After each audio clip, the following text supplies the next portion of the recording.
So here we are back with another unboxing. This time we're talking about the iPhone 11. This is the phone that most people are gonna buy if they're buying a brand new iPhone.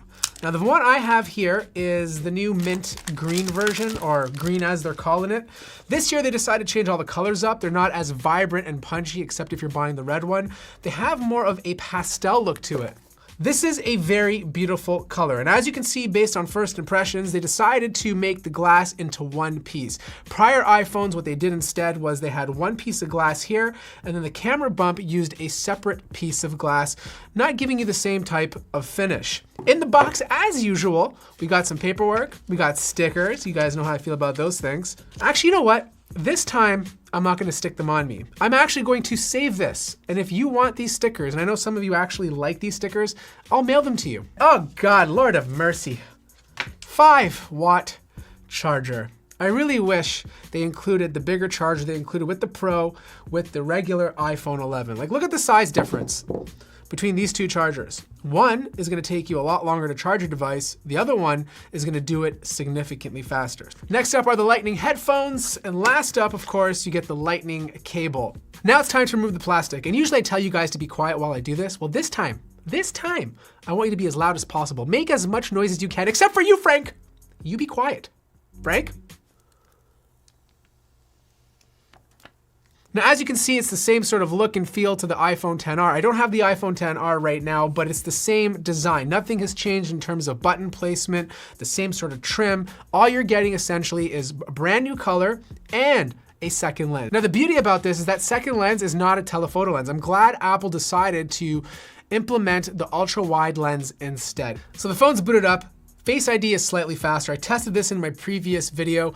The display is exactly the same as the previous generation, so it's 828p. If you look super duper close, you can see the pixelation, but if you're coming from like an iPhone 7 or iPhone 8, this display will feel very, very familiar. If you're an enthusiast like myself, who's like a display snob, then you're gonna wanna move up to the 11 Pro.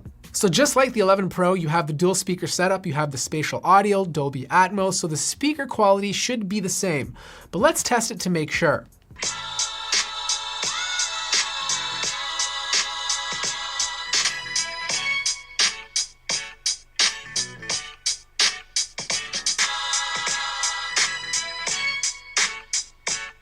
So the sound difference between the 11 and the 11 Pro is non-existent. They sound exactly the same and they both get just as loud, but there is a difference compared to the iPhone XS.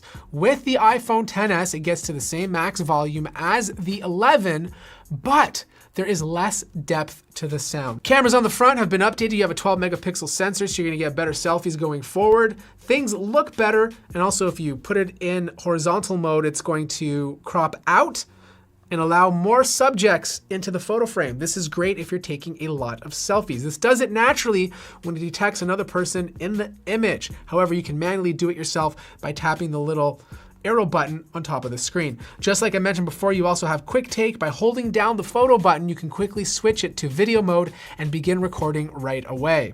Rear cameras though, this is a big deal. You're now getting an ultra wide lens in the back.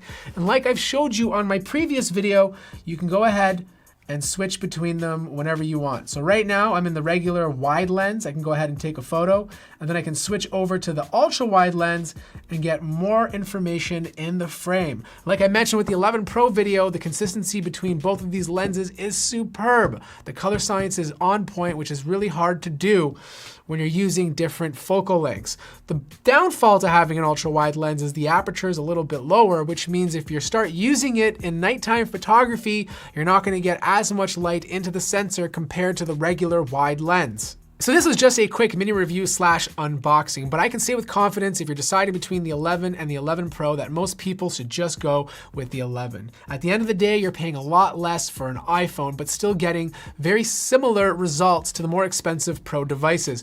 You're only losing out on a few features. The third lens, which is a telephoto lens, and literally you can just use your feet, walk up a little bit closer to the subject and get the exact same picture. You're losing out on the display, which is something important to me, but for most people coming from an iPhone, iPhone 8, it's going to look exactly the same. And last up is the size. If this phone is too big for you, then the iPhone 11 Pro makes a lot more sense. Or if this phone is too small for you, the iPhone 11 Pro Max is the better option. Anyways, that wraps this up. If you have any questions for my full review, let me know in the comments below. Like the video if you liked it, subscribe if you haven't already, and I'll see you guys in the next video.